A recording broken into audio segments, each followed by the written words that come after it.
When I started tearing down this Noble M12 that was burned and destroyed just to save a crash-damaged Noble M400, I never imagined I'd end up re-engineering everything. But the deeper I got, the more I realized this build wasn't just a rescue, it was a rebirth. I ripped out every broken part, windshield gone, engine out.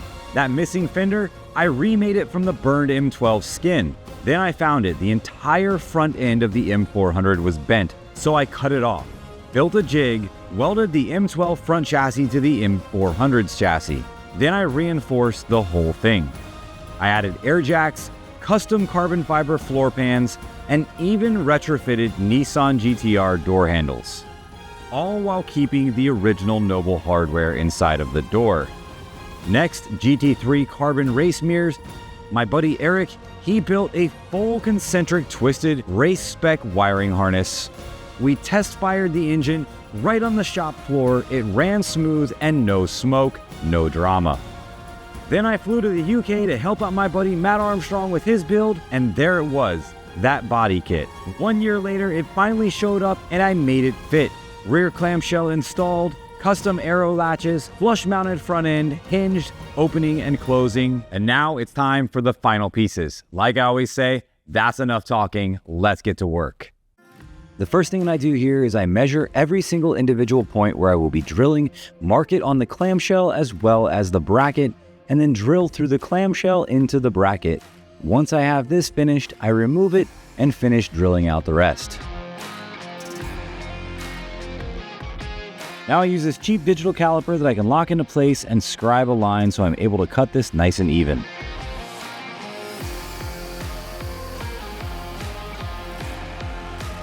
I don't know why this is something I never did before, but using a vacuum while cutting any kind of material that creates a lot of dust, it actually works really well and cuts down on the amount of cleanup.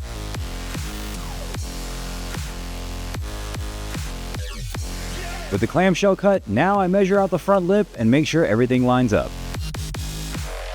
Here I mark the backside of the lip so that I'm able to cut off all of the excess.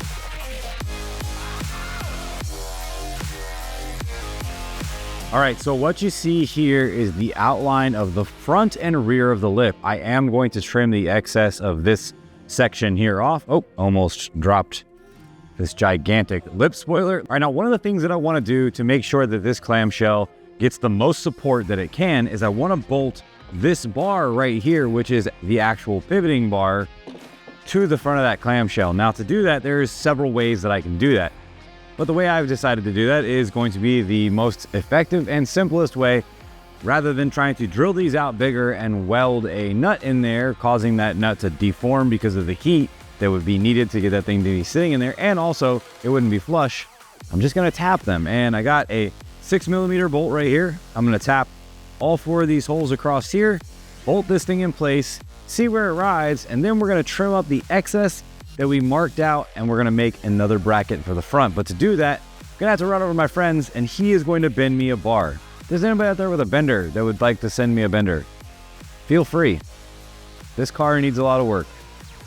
All right, let's tap these. I'm also gonna be mounting this thing to the front of the car with some extra metal in front of this. I'm gonna add bolts in several different places to get this front lip very secure and able to handle the downforce.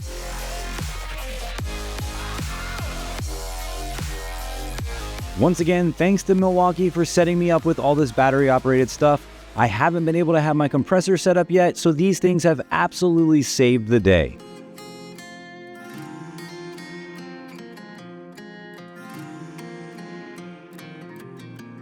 Now, obviously, the Noble is a race car, and visibility is an option on this car because, yeah, let's just say there's not a lot of places where you can look out the back. Between the aggressive body look, the low seating position, and the tiny mirrors, seeing out of this thing is basically a guess at best. But hey, it's not my daily driver, and that's the difference. On the street, you need every edge you can get to stay safe. And that's where today's sponsor, Vantro, comes into play. Whether it's a close call, a hit and run, or just peace of mind, their dash cams have your back with crystal clear footage and smart features that work while you drive, and even while you don't. Now, this setup is a really nice setup, and I'm very excited to put this into my friend's car because not only do I have cameras in all of my vehicles that I drive every day, this one right here is probably one of the nicest. If you're serious about protecting your ride, the Nexus 4 Pro S is built for you. It delivers crystal clear HDR recording with an upfront 4K camera, 2.5K in the rear, and 1080p inside. So every angle is covered day or night. With dual Sony Starvis sensors and PlatePix license plate enhancement, even low light footage stays sharp and detailed. Unlike most dash cams, the rear camera on the Nexus 4 Pro S is IP67 waterproof and designed to mount outside of the vehicle, giving you a true rear end protection, rain or shine. It also packs ultra-fast 5.8 GHz Wi-Fi, built-in GPS. Installation is moderate to easy, so you'll be up and running in no time. And 24/7 buffered parking mode, so you never miss a moment even when you're away. Now that you've seen what you can protect yourself from, go hit the link in the description. Get yourself set up with a really quality camera in Vantrue. Now, let's get back to finishing the work on the Noble because there's still so much more to go. All right, so now what we have is a bunch of discoveries that are wrong with the clamshell. Now, we do have it opening and closing, as you can see right here. Grab a hold of that guy. Everything is pivoting. You can see it is closing, and it's going back down in the exact same place. The problem is it's in the wrong place. If you look right here, we are off quite a bit from this fender. Now, remember, this fender needs to be modified because this fender was also a fender that was made from basically a burnt piece of fender that was on the other car. But if you look right here, this should give you an indication. Now, the body line here isn't going to be exactly the same because this fender has been skinned, and I made that skin, and then I put filler over that. So there is still some modifying and tweaking needed for that, but that gap should not be that bad. That tells me, because the corner is up and the bottom is up, that this thing needs to shift forward. Now, if it shifts forward, it is going to throw the distance between here and here off. Now, remember what I said before, guys, this is a kit car, so there is a lot of stuff that's not going to fit perfectly, and that's because it's not a production car that has been precision machined to be stamped out exactly the same every time.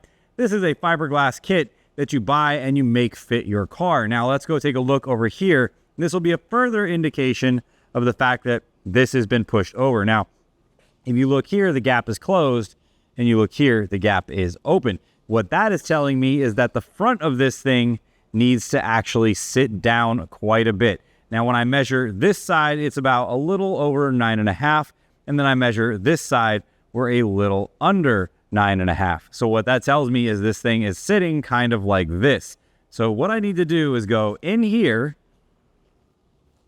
to those brackets that we have here. I need to lower this side and move it forward, which means I will have to slot out those two guys right there to give me the movement that I need to go that direction and come down. And I have to make the other one move down as well. But the first thing I'm going to start with is that one right there and adjust that. So hopefully that fits and works out the way I want it to work out. But I want to show you guys one more thing. Now, this here is a rough template of this fender, basically. So what I did was I kind of sat it in place, taped this guy where the gaps on this are the same to the rest of the fender. And as you can see here, it kind of like arches up a little bit, and this all lines up right here. Now, that fits exactly as it should. Now, these fenders should not be that far off.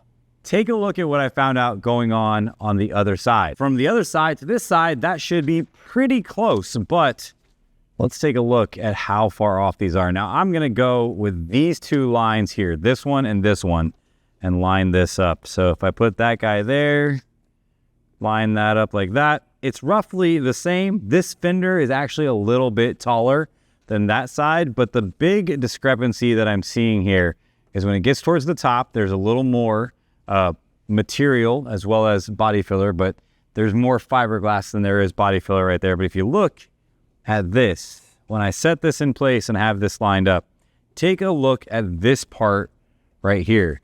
You can see there's still quite a bit that needs to be trimmed out and cut off to fit this piece over here. So that's going to have to get modified as well. It's okay. These brackets here are very simple and not hard to adjust at all. It just needed a little bit more room to move the bolt up and down, giving me full movement on the clamshell. Now what we have done is we've basically made this possible to move up and down, slide back and forth, and we have a little bit more movement downward because this hinge slightly goes down. So as you can see, if I pull it all the way out, opens up my gap, makes it kind of crazy. Now, if I adjust it all the way back, we're right back where we were. Now, get this guy to kind of come down into place here. Make sure I got my piece there fitting. And voila. That's not bad. So that's a lot better. Can give it a little more. Yeah, that actually looks really good, guys. That lines up pretty good. Now, I still need to move this over that way a little bit, I believe, because what I'm running into is the issue of now we have a little bit of twist going on in here. This piece here also is slightly inward. So if I do put a shim or anything like that right there, I could slightly kick it up a hair, maybe like right there, and that would be good. But let me show you guys exactly what I'm talking about when it comes to this piece right here. Now you can see my gap here is not as bad. It was really bad right there. A lot better. So this was the one that was the issue on both sides. This guy was actually not lining up. It was way off, and now it's just like a little tiny bit of the corner shaved down. And that was something that I shaved down already. But if you look at the gap looks pretty even, not too bad. And if we come over here to this side, you can see the exact same thing. It's actually lined up a lot better now. I just need to modify that edge and make that fit a little better. Progress. Yes, finally we are moving forward. Now I need to get that other side fitting just a little bit better. Once we have that fitting, it's on to getting this wide body on the car. That's the part that I'm looking the most forward to, because we're gonna have to modify this thing and make it our own. Because you know what? There is a couple other cars out there that have this kit on it already, and can't be like everybody else. Of course, we got to do this different. We got to make it much more complicated and much harder, because that's what we do here on the Jack Builds It channel. We modify everything and we make our lives that much harder. One of the things about working with custom parts is you're always going to have to modify them, and these are not any different from any custom car that I've ever worked on. Well, after a little bit of manipulation, and by manipulation I mean grinding and sanding a ton of this off, I've got the gap workable. Now what I mean by workable is I will be coming back through here, marking off a perfect line in between these. Essentially what I'll do is scribe on one side and basically leave a line on the other, knowing that either I need to take away or remove more. Right now at this point, I feel like I've taken away enough. It's pretty good. I'm just going to have to refine this with some filler. Now, I am going to be using a fiberglass reinforced filler to get this nice and tight. But if you take a look right here, we've sanded our edge down. These line up. They're almost identical on each side. I can't believe that I actually got these close as I did, because I'm telling you right now, that was not easy. And what I mean by close is these are lining up right in the same area. If you look at the gap on this side, it's pretty much the same, a little bit bigger in the middle. Needs to be adjusted, but like I said, room for improvement. We will be using EASTWOOD's fiberglass reinforced filler to get these edges perfect, and then we will come back over with some polyester filler to smooth the rest of that out and do all the fine work. But guys, this is a huge step in the right direction. I cannot tell you how long I have spent trying to get this thing to line up decent so that I'm able to get my gaps right. The next thing that I need to do is I need to go over to those guys right there, these guys right here. And I'm going to start cutting away some of these sections here, and I'm going to leave little ears. So basically like these little pieces here where I'll have a part to screw into. Then I'll get that set onto the car, gap them where I want them to be, and then it's time to permanently install these things on the car. Wish me luck, because like I've said, this is the first time I am ever doing anything like this. I have an idea how I want to do it. It's going to be similar to what I did over on the air vents right there to reinforce the backside. Okay, that's enough talking like I always say. Let's get to itching. With the plan in place, I start executing my plan by drawing out the exact shapes of what I'm going to cut out.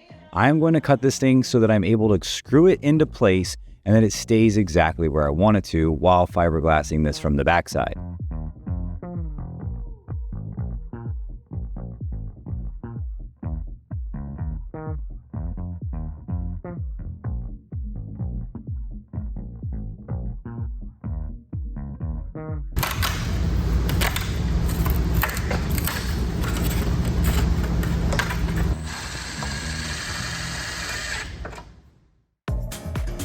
While this doesn't look like something that you would be doing precision because you're basically just running screws into the side of this panel, I'm actually lining it up as perfect as I can get it so that I'm able to modify this and sit it on the car exactly where it's going to live.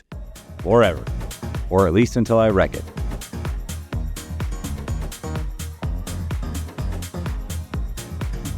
Now, as insignificant as this may seem, this is actually a really big step.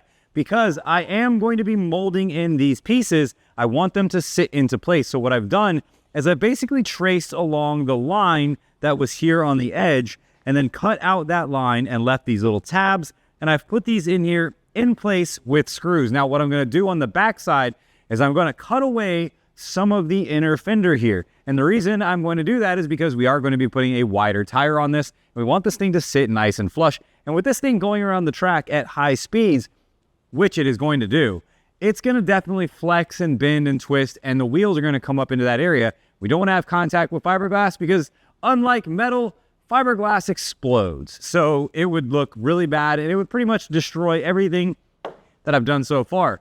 Now, what I'm going to do is I'm going to take this piece here, I'm going to remove these, I'm going to mark my lines, actually before I remove them, I'm going to mark my lines where it's going to sit. I'm going to grind that piece of the panel, prep everything, get it ready. Then we're going to flip this thing over. We're going to put the fiberglass in place. Oh yeah, by the way, I also have to get some metal, weld that in place. I have to also do the exact same thing to the rear, and that's going to happen before the end of this video. Now moving back to the rear, this is a little bit different than the front. The front actually goes over the fenders, no problem.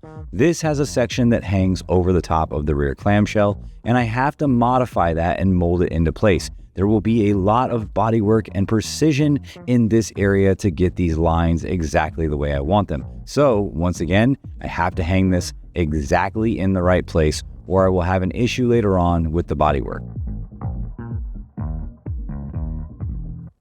Here I cut off the section that is going to be overlapping just a little bit too much to be able to be bodyworked, and I grind it smooth so that I'm able to have a nice smooth transition.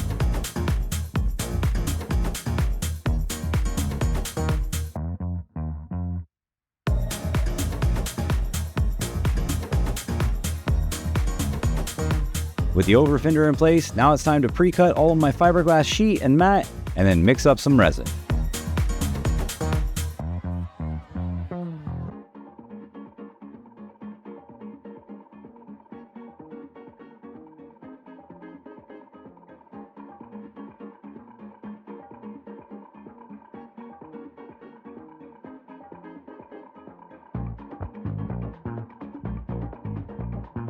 With the rear in place, now it's time to mark out some lines so I can start making some very drastic cuts.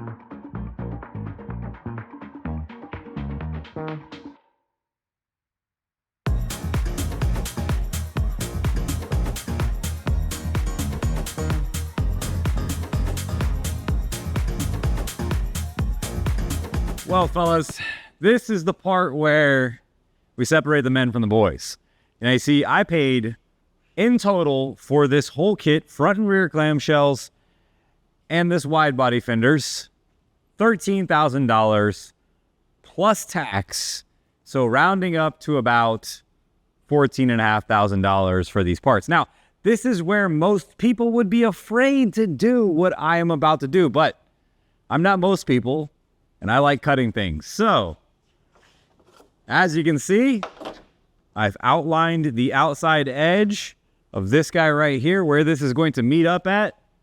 And now, we're going to take a saw to the outside of my brand new, very expensive clamshells.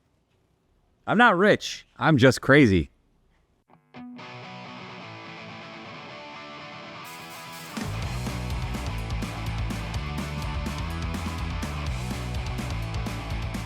If you're anything like me, you've never worried about a warranty or keeping that, because guess what? If you want to modify your car, you are going to void the warranty. It's not like this one came with one, but I'll cut it anyway.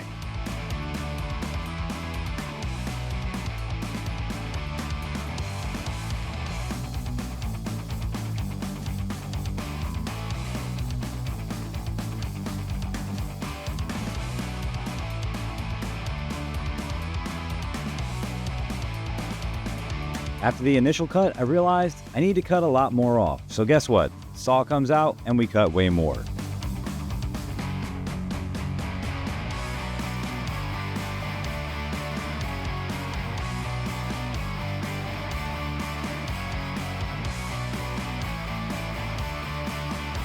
When you guys watch this, I hope that it gives you the strength and the courage to get out in the garage and modify your car the way you want it. Don't be afraid to cut things up. Take your time, measure twice, measure 3 times. Just go have fun and do something cool.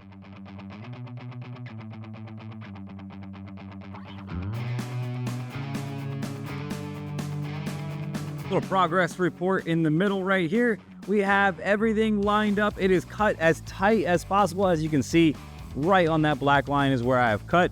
And now, when we flip this open, you can see it's pretty good. It's nice and flush with the inside. So what I'm gonna do, I'm gonna grind both sides of this, layer the backside, and we should be strong. Definitely gonna need to make these thicker. Those guys right there, no bueno. They are very thin. If a rock comes up and hits that, it's definitely gonna chip the paint on the outside. Don't want that to happen. So we're gonna layer that up right now. That YouTube magic still ain't working. As always, it is crucial to make sure that you get this thing sanded completely. Whatever it is with you're trying to bond, you always wanna have 0 shiny. It always has to be scuffed up. If you don't want it to fail, you need it to stick. Scuff it good.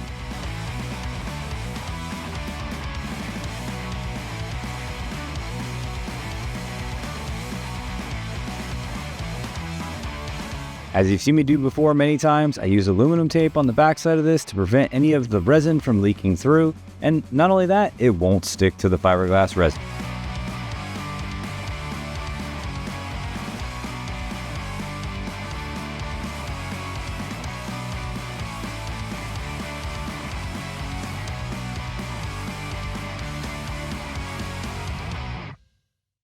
Well, we are one step closer to having the front end done. The next step is going to be to take out all of these individual screws, cut these tabs off, grind a nice groove in between here, and then lay some more filler and some more resin in place to make this thing nice and sturdy. I'm still not finished with the backside. As you can see, this one here is still curing, but we have filled in all of the gap with fiberglass hair, and we've come back over this with fiberglass mat to basically hold down that hair and keep it in place. I'm gonna do that probably one more time on both sides, but as you can see over there, that one is nice and cured. Let's take a look at that one. So just to give you an example of what it will look like when it is starting to cure, you can see it is matting out, it is not as shiny, and it's gonna look like the rest of this right here. But I am really happy with the way this turned out.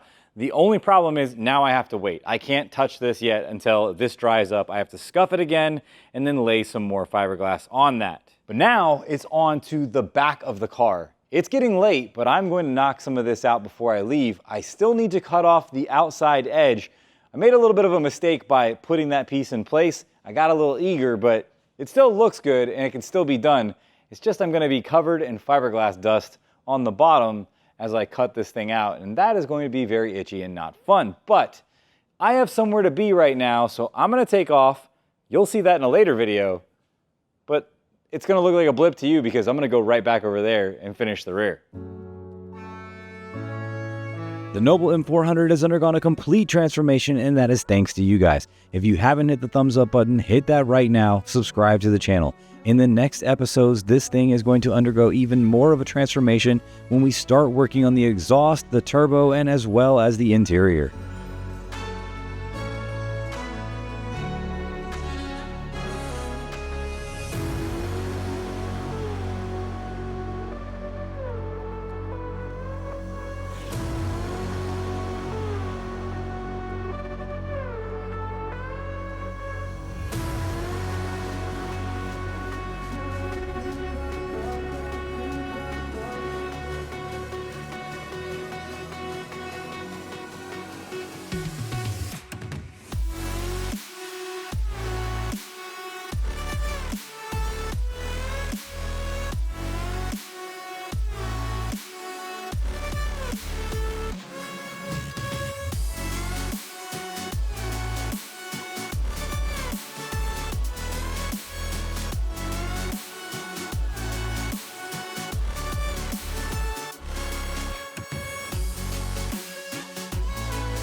What a wild 2 weeks this has been. We went from having a completely unfit, untested body that just came in, and now we have a fully fit, functioning body. Now there is some minor gaps that I have to adjust and take care of, but as far as I'm concerned, this looks awesome. Everything is molded into place where it's going to stay.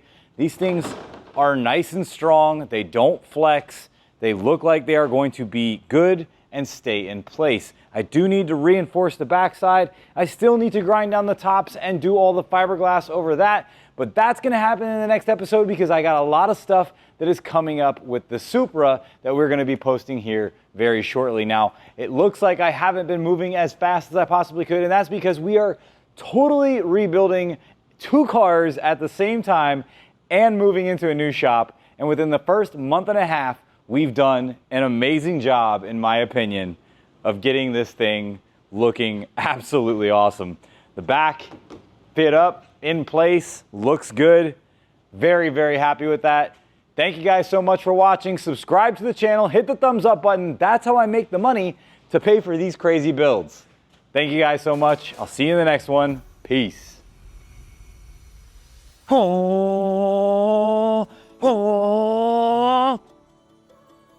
I think that's what it'll sound like.